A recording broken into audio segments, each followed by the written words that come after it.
চোখেরই জলে লেখা কত যে কবিতা ঝরে পড়ে প্রতিদিনই তোমারই নামে।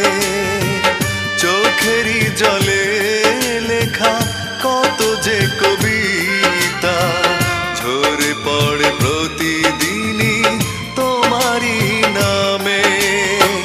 যেদিন চোখের জল শুকিয়ে যাবে মনে রেখো সেদিন আমার মরণ হবে। চোখেরই জলে লেখা কত যে কবিতা